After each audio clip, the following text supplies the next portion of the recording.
Alrighty, folks. Let's start the first segment of this. Let's go with GM.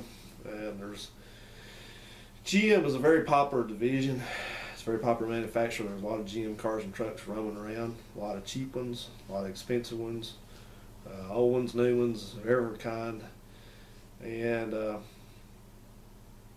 I try to keep my personal opinions out of these segments. I'm going to try to do that. I'm just going to try to give you just the facts, like on the show, the Dragnet, whatever it was, just the facts, man. But I will kind of give you a little bit of uh, personal ideas on, I guess you would say. You can find a good General Motors car truck cheap if you look. They've made some good ones that'll run for a long time. They've made some very bad ones. As a division, well, I say division, it's a division of General Motors, but as a division, I don't. Well, we'll say GM. Let's just say GM overall. We're going to cut some specific, like different kind of divisions in there, but overall, I'm just kind of on the fence about GMs. When you buy a GM, usually for under $5,000, you're talking about something like a late '90s to early 2000s car truck, and you know, in that era, you're kind of with GM. You're kind of at the mercy of the transmissions. They've had different transmission problems. Especially a lot of intake gasket problems on their 350 V8s and 305 V8s and 3.8 liter front wheel drive engines, and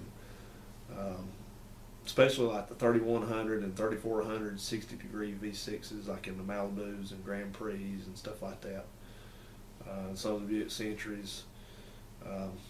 You know, the way I see it, you'll probably hear me repeat this, but these, with a GM, you either have an intake gasket that's just been fixed, or you have one that's just about to be fixed. So if you're ever considering buying one of these cars cheap, you need to look into that.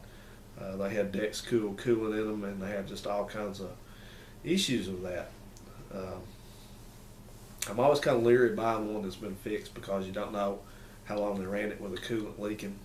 You don't know if it's been overheated, so you got to be thinking about that. And you got a lot of window regulators that break in the cars through the early 2000s. Like I said, transmission problems here and there. You know, generally transmissions are pretty durable in those cars and trucks, but they do have problems. My other issue with General Motors, Chevy and General Motors of that era is, you know, it's kind of really, anytime I'm in one of those, I've ever owned one, I kind of have a perception of not very good quality. A lot of plastics, a lot of leather that wears out early. The cloth upholstery seems to hold up a lot better than the leather. I've seen a lot of bad looking leather seats in those cars and trucks. And, you know, knobs fall off, things like that. Just, you know, headliners dropping down. So you need to be thinking about that you may run into that pretty often. You're not going to find, I think for under $5,000, you're really going to be lucky to find a GM that still looks good at that age. May run good, but whether it still looks good and it's still got all its paint on it, I don't know.